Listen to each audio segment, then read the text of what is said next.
I'm going to be telling you how I actually improved my social skills. By the end of this video, I promise to make you a more confident speaker when presenting to a crowd, to make you actually do and become more fluid when cold approaching, and to make you a more commanding yet still likable teacher. Why listen to me? Well, I do readings at my church a couple times a month in front of a congregation of around 500 people. I present and teach classes of up to 30 people on theology within my church, and I used to do this every single week. And I scrupulously cold approach at least 2 times a day, meaning that it's a non-negotiable action for me. I'm going to be going over public speaking, cold approaches, and being a teacher, being a good teacher. How do you get better at public speaking? Well, the main tip I can give is before speaking, open your mouth. Basically, before I'd go up to the altar to read during church, I used to cover my mouth and I would do this. I was just trying to stretch out my lips so that when I got to the stage, I would be speaking a lot more clearly. And I realized that when you're speaking to a crowd of a lot of people, you want to over pronunciate all of your words, and you want to just really concentrate on opening your mouth and making the words really distinct and clear. And also you want to take deep breaths into your lower belly. This is very important right before you're going to be speaking. And this is because it makes your voice a bit deeper, it makes your voice sound clearer and more present. Another tip I'm going to give is that whenever you're feeling anxious, it's quite easy for your brain to think anxiety and excitement are the same feeling. So just try to channel that anxiety into excitement before you do an activity like public speaking. And you want to slow down when you're in conversation. So when you're speaking to a group of many people, you want to consciously tell yourself, I'm speaking too fast, and slow down whatever you're speaking around 25%. This is because when we're anxious, we don't realize, but our speed of speaking goes up dramatically. So you want to consciously turn down that knob. And moreover, if you're reading a passage to somebody, for example, a speech or a book, when you're finished reading a sentence, your short-term memory subconsciously memorizes the last word of that sentence. And when you're about to get to that last word, just look at each corner of the room. So I'll read a sentence, read the last word, look at the right corner. Read a sentence, look at the last word, look at the left corner. I've even got compliments on this, where I remember one time I was walking in town and this uncle came up to me and he was like, yo, your public speaking is good, I really liked how you read out in church.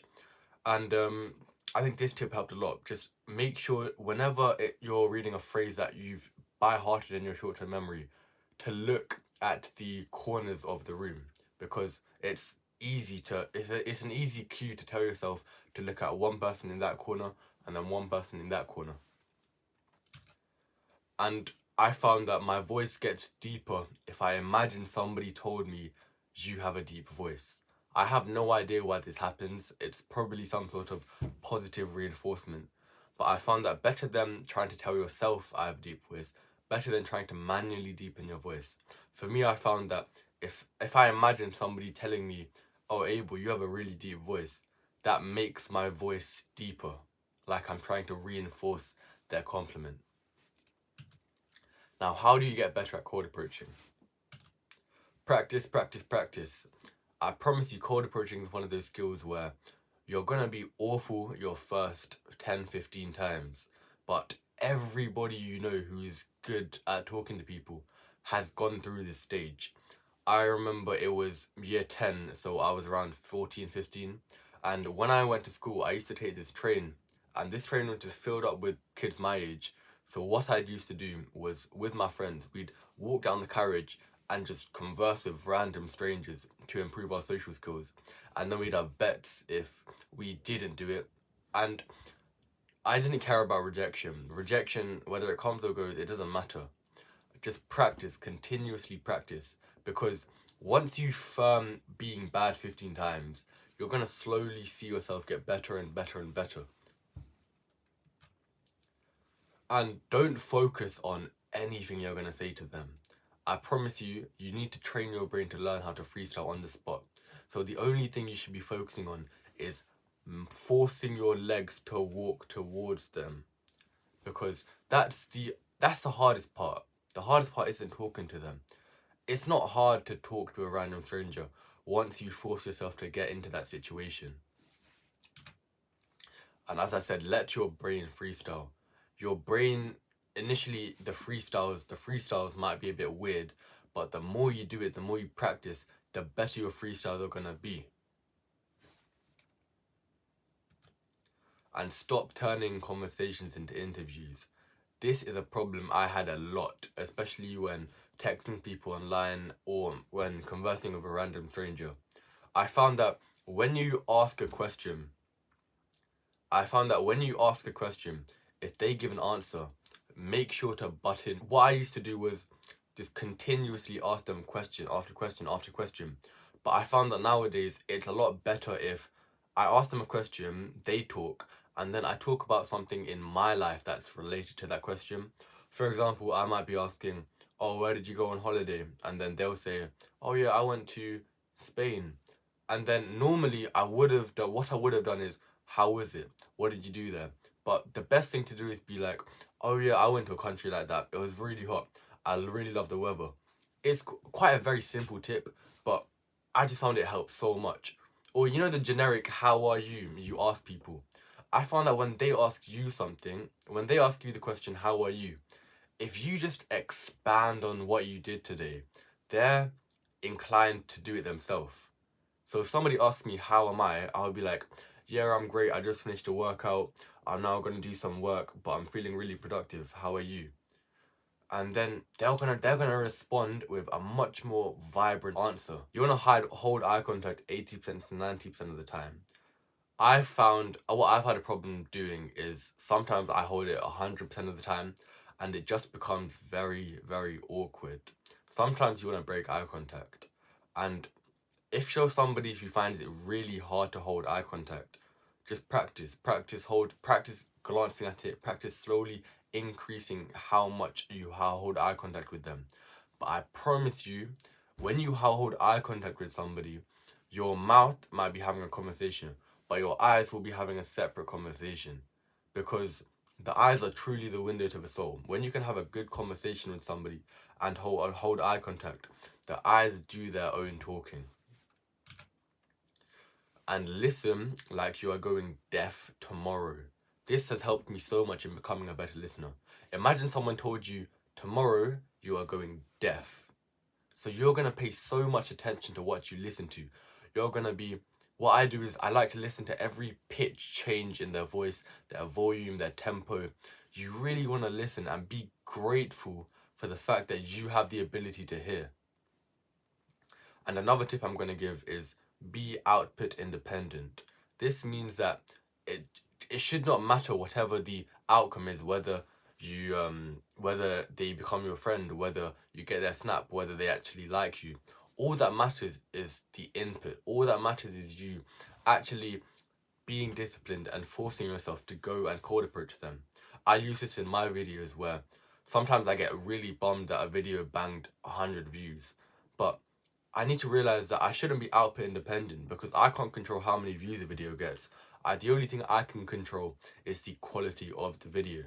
So in everything you do, in every action you do, just be outcome independent. Don't worry about the outcome and only focus on the input. And yeah, as an actionable step, what I am trying to do currently is just learn the name of everybody in your gym or your school or your workplace.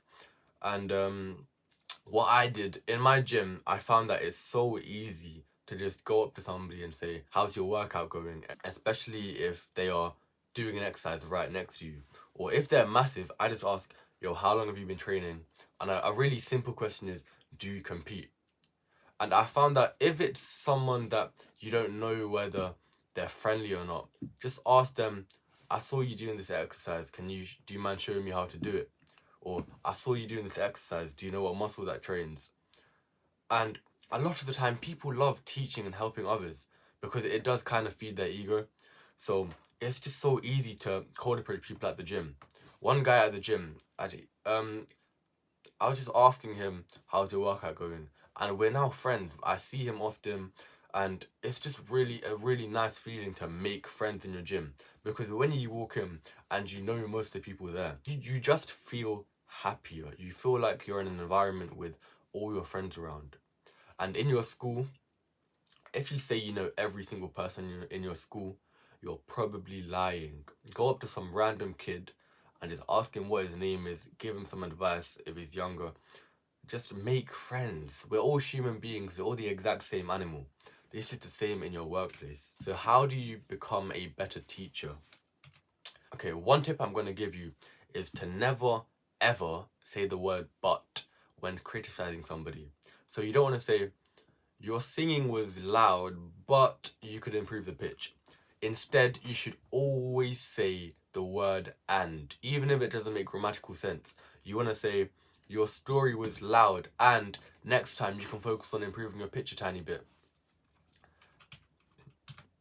And this is a quote from Naval Ravikant. I think he got it from Benjamin Franklin. So basically, the other day, one of my friends was conducting a choir, and this one girl was not singing loud enough. So what he did was, he was like, she was like 7. So he was like, can you please speak a bit louder? Can you please make sure you sing really clearly? And it's no one's fault, but she started crying. She started crying. And that reminded me of this quote. Nobody likes being criticized specifically. So whenever you criticize somebody, you want to tell the whole group as a collective, is it okay if we sing a bit more clearer, over pronunciate our words? However, when you're praising a group, or you want to praise a specific individual in that group, you want to be like, oh, Sarah, I really loved how you did this. It's great. It just gives them a better rapport with you as the teacher. Now, always take advice without back answering them. This is a tip that I sometimes when I take advice, it really does bruise my ego, because especially in the gym, I'm not the biggest, but I promise you I'm really knowledgeable about the gym. And sometimes when my friends who are bare muscular, they're like, you're able, make sure you get your protein in, make sure you train hard. That does hurt my ego, because I'm like, I already knew that. You always want to take advice on with a smile. And even if somebody gives you bad advice that you don't want to listen to, just be like, okay, thank you for the suggestion, because you don't have to use it. And never ever curse. This is when teaching others, this is when just living your life. I promise you, it just makes your mind foul. Don't ever curse. And from now on, don't ever say, I agree, or that's true, when somebody gives you an answer. What you want to say instead is, you are right. This positively reinforces them to ask more questions, because it really feeds people's ego when you're like, oh yeah, you're right, instead of I agree, because you place the compliment onto them. And you go back to where I said, pray specifically. Admit wrongness as soon as possible. You want to close the situation down. Whenever you make a mistake, I see it in so many adults. I don't know why. They hate admitting they were wrong. They always try to pass the blame. You need 100% accountability, especially as a teacher.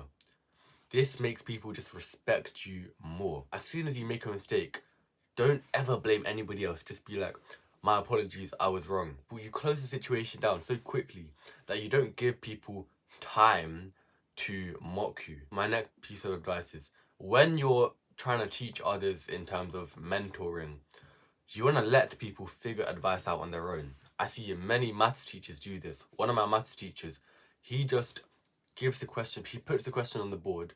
Everyone has to do it, even if you've never learned anything. And you can only ask for his advice when you're actually stuck. And you can apply this to anywhere. A lot of people already know what the right thing is to do. They just need somebody to hold them accountable.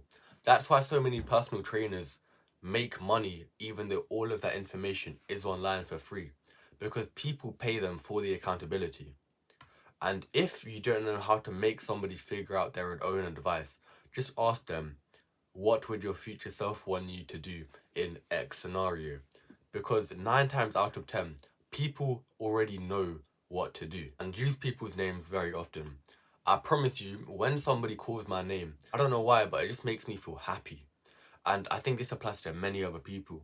It makes them feel like you're giving your full attention towards them. Make sure that whenever you're addressing somebody, whenever you're talking to somebody, use their name. If you want to DM me any questions, my Instagram is ablechandu, and subscribe to see me more on your recommended page, and like the video so I know that you guys like these type of videos where it's full guides on PowerPoint. I'm expanding on all of my points.